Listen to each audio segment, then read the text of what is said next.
مفتی ظرف علی خان صاحب رحمۃ اللہ علیہ کا تعلق علماء کی اس قبیل سے تھا جنہوں نے عمر کا بڑا حصہ چٹائیوں پر بیٹھ کر اپنی روایت اور قدیم علوم و فنون میں دسترس اور مہارت حاصل کرنے میں بسر کیا۔ اس کے ساتھ ساتھ وہ صوبہ سرحد کے خاص دیہاتی پس منظر سے تھے۔ ان کے اسلوب میں اس کی جھلک بھی واضح دکھائی دیتی تھی۔ اردو، فارسی، عربی اور پشتو کے ادب پر نظر رکھتے تھے۔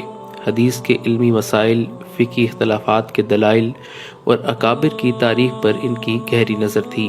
اس لحاظ سے دیکھا جائے تو وہ عہد حاضر میں ہمارے قدیم بزرگوں کی ایک نشانی تھے۔ اتفاق اور اختلاف سے قطع نظر ایسے لوگ ملت و قوم کا سرمایہ ہوتے ہیں جو گوشہ نشینی میں رہ کر علم و تحقیق میں عمر بسر کرتے اور ہمیں ہماری تاریخی روایات سے جوڑتے ہیں۔ تاہم عوامی سطح پر ان کا تعارف ان کی بعض نجی مجالس کے کمنٹس اور ویڈیو کلپ سے ہے جو ان کی شان پہچاننے میں مزاحم رہے۔ شیخ الحدیث و تفسیر مولانا مفتی ظرف علی خان 1953 میں خیبر پختونخوا کے ضلع صوابی کے علاقے جہانگیرہ میں پیدا ہوئے۔ ابتدائی تعلیم کاکا خیل جہانگیرہ صوابی میں فاضل دارالعلوم دیوبند شیخ عبدالحنان سے حاصل کی۔ اسی دوران آپ نے میٹرک کیا۔ بعد ازاں شیخ عبدالحنان کے مشورے پر علامہ سید انور شاہ کاشمیری رحمۃ اللہ علیہ کے شاگرد شیخ لطف اللہ سے شرف تلمذ پایا۔ 1973 میں جامعۃ العلوم الاسلامیہ بنور ٹاؤن کراچی میں داخلہ لیا اور درجہ خامسہ سے دورہ حدیث تک کی درس نظامی کی باقی تعلیم یہیں حاصل کی۔ آپ کے ممتاز اساتذہ میں مفتی اعظم پاکستان مفتی ولی حسن ٹونکی، مفتی احمد الرحمان رحمۃ اللہ علیہ اور دیگر شامل ہیں۔ انہوں نے علامہ سید محمد یوسف بنوری رحمۃ اللہ علیہ سے بھی علمی استفادہ کیا۔ انہوں نے جامعۃ العلوم الاسلامیہ بنوری ٹاؤن سے 1978 میں سند فراغت حاصل کی اور بعد ازاں جامعہ عربیہ احسن العلوم کے نام سے ایک ادارے کی بنیاد رکھی۔ جلد ہی جامعہ عربیہ احسن العلوم کا شمار ملک کے چند بڑے اور معیاری دینی مدارس میں ہونے لگا۔ مولانا مفتی محمد ظرف علی خان علامہ انور شاہ کاشمیری رحمۃ اللہ علیہ سے انتہائی متاثر اور والہانہ عقیدت رکھتے تھے اور یہی وجہ تھی کہ انہوں نے اپنے اکلوتے بیٹے کا نام بھی انہی کے نام پر انور شاہ رکھا۔ مولانا مفتی محمد ظرف علی خان رحمۃ اللہ علیہ کا سالانہ 40 روزہ دورہ تفسیر القرآن ملک بھر میں منفرد خصوصیت کا حامل تھا۔ دینی مدارس کی سالانہ تعطیلات کے موقع پر ملک بھر سے طلباء ان کے دورہ تفسیر قرآن میں شرکت کرتے تھے۔ نماز جمعہ کے بعد سوال و جواب کا خصوصی سیشن ہوا کرتا تھا جس میں وہ فی البدی سوالوں کے جوابات حوالوں کے ساتھ دیا کرتے تھے اور یہ سلسلہ بھی عوام و خاص میں بے حد مقبول تھا۔ کچھ عرصہ قبل آپ کو سانس لینے میں دشواری کا مسئلہ درپیش آیا لیکن اس کے باوجود آپ آکسیجن لگا کر دروس کا سلسلہ جاری رکھتے۔ وفات سے کچھ عرصہ قبل ایک درس میں آپ نے اس دنیا سے رخصت ہونے کے متعلق بڑی عجیب گفتگو کی۔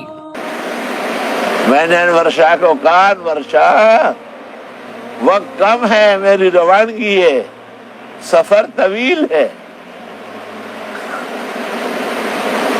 بیا بار مان را بس ہوگی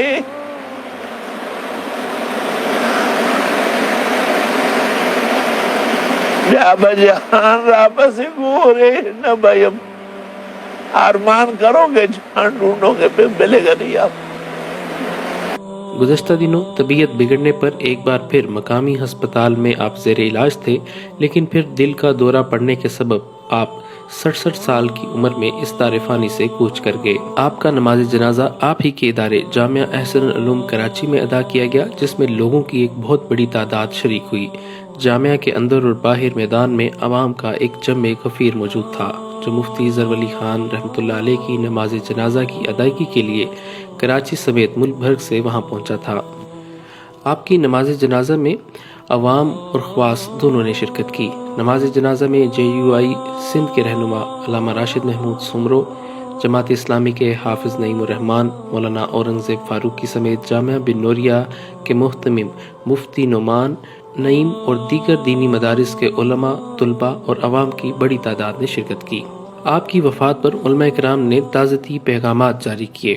شیخ الاسلام مفتی محمد تقی عثمانی صاحب نے اس موقع پر کہا کہ حضرت مولانا مفتی ظرف علی خان بانی و شیخ الحدیث احسن العلوم اور اس سے چند روز پہلے جامعہ علوم الاسلامیہ کے استاد گرامی مولانا عاصم ذکی رحمۃ اللہ علیہما کی وفات علمی دنیا کا بڑا نقصان ہے۔ اللہ تبارک و تعالیٰ دونوں کو درجات عالیہ اور پسماندگان کو صبر جمیل سے نوازیں۔ جماعت اسلامی کے رہنما سراج الحق نے اس موقع پر کہا کہ مولانا مفتی ظفر علی خان کے انتقال کا سن کر دلی صدمہ ہوا۔ علم کے دیے ایک ایک کر کے بجھتے جا رہے ہیں۔ ان کی رحلت سے علم کا ایک اور عہد ختم ہوا۔ اہل خانہ اور ادارے کے اساتذہ طلباء کے غم میں برابر کے شریک ہیں۔ اللہ تعالیٰ ان کے درجات بلند فرمائے اور لواحقین کو صبر جمیل عطا فرمائے۔ جبکہ مفتی محمد زبیر نے کہا کہ افسوسناک خبروں کے تسلسل میں مفتی ظفر علی خان کی وفات باعث رنج و الم ہے۔ عرصے سے یہ احساس شدید ہو گیا ہے کہ قحط الرجال کے اس دور میں بچے کھچے علماء کے وجود کو غنیمت سمجھ کر ان کی بھرپور قدر کی جائے۔ حدیث بخاری ذہن میں آ رہی ہے کہ اللہ علماء کو موت دے کر علم اٹھائے گا، جس کے بعد ہر طرف گمراہی کا دور دورہ ہوگا۔ جبکہ مفتی عدنان کاکا خیل نے کہا کہ شیخ الحدیث مفتی محمد ظفر علی خان رحمۃ اللہ علیہ کا انتقال علم کی دنیا کا بڑا نقصان ہے۔ مفتی صاحب رحمۃ اللہ علیہ میرے والد ماجد کے عزیز تلامذہ میں سے تھے اور اس نسبت سے راکم سے بڑی محبت فرماتے تھے۔ رب کریم درجات بلند فرمائے اور اعلیٰ علیین میں جگہ عطا فرمائے۔ مولانا انور شاہ اور دیگر لواحقین سے دلی تعزیت ہے۔ جبکہ مدرس حرم شیخ مکی الحجازی نے اس موقع پر مکہ المکرمہ سے ایک ویڈیو بیان جاری کیا، جس میں ان کا کہنا تھا کہ آج ہمیں پتہ لگا حضرت مولانا ظفر علی خان رحمۃ اللہ علیہ جو ایک عالم بھی تھے، مجاہد بھی تھے، اور اللہ تعالیٰ کے دین کے لیے، اعلاء کلمت اللہ کے لیے انتہائی بہادری کے ساتھ سب کا مقابلہ کرتے تھے۔ تو کچھ عرصہ قبل تشریف لائے عمرے کے لیے، تو ان کی کرم نوازی تھی کہ وہ جب بھی آتے تھے تو مجھے ضرور ملاقات ہوتی تھی۔ تو میں نے دیکھا ان کی طبیعت پر بڑا اثر تھا، تو انہوں نے فرمایا کہ مجھے دمے کی تکلیف ہے، اور آکسیجن بھی ساتھ تھا اور دوائیں بھی اور انہیلر بھی اور انجیکشن بھی، لیکن انہوں نے فرمایا کوئی فائدہ نہیں ہو رہا، اور سب سے بڑی تکلیف مجھے یہ ہے کہ میں اب نماز نہیں پڑھا سکتا۔ تو میں نے ان کی خدمت میں عرض کیا کہ حضرت ایک دوائی مجھے انڈیا سے آتی ہے، ایک دوست بھیجتے ہیں، مجھے اس سے بڑا فائدہ ہوا ہے، تو انشاءاللہ میں ابھی آپ کو وہ دوائی بھیجوں گا، آپ استعمال فرمائیں۔ تو بہرحال میں نے ان کو دوائی بھیجی، بڑے خوش ہوئے اور بڑی دعائیں کی، اور قاری لداد کی معرفت اپنی خوشی کا اظہار فرمایا کہ مجھے الحمدللہ اتنا فائدہ ہو گیا ہے کہ اب میں فجر کی نماز خود پڑھاتا ہوں۔ یہ ان کا ایک امتیاز تھا، ورنہ میں نے دیکھا ہے کہ مدارس میں جو بڑے علماء ہیں، جو محتمم ہیں یا شیخ الحدیث ہیں، وہ نماز نہیں پڑھاتے۔ یہ حضرت کا کمال تھا کہ ساری زندگی اپنے ادارے کی نماز خود پڑھاتے رہے۔ اللہ تبارک و تعالیٰ ان کے درجات بلند فرمائے، اور اللہ تعالیٰ ان کو جنت الفردوس میں جگہ دے۔ اللہم اغفرہ وارحمہ وتجاوز عنہ وادخلہ فی الفردوس الاعلی۔ اور یا الہ العالمین، ان کے متعلقین کو بھی صبر جمیل عطا فرما، کیونکہ اللہ تم نے فرمایا ہے کہ بشر الصابرین الذین اذا اصابتهم مصیبۃ قالوا انا للہ وانا الیہ راجعون اولئک علیہم صلوات من ربہم ورحمہ وَأُولَئِكَ هُمُ الْمُهْتَدُونَ۔ اور میں بھی اپنے تمام متعلقین سے گزارش کرتا ہوں کہ حضرت کی ایصال ثواب کے لیے جتنا ممکن ہو سکتا ہے، تلاوت قرآن ہے، صدقات و خیرات ہیں، وہ کریں، کیونکہ ایسے لوگ جو ہیں یہ زندگی میں پھر پتہ نہیں خدا جانے کب پیدا ہوں گے۔ موت العالم موت العالم، جب ایک عالم فوت ہو جاتا ہے تو پورا سمجھیں کہ گویا کہ پورا عالم فوت ہو جاتا ہے۔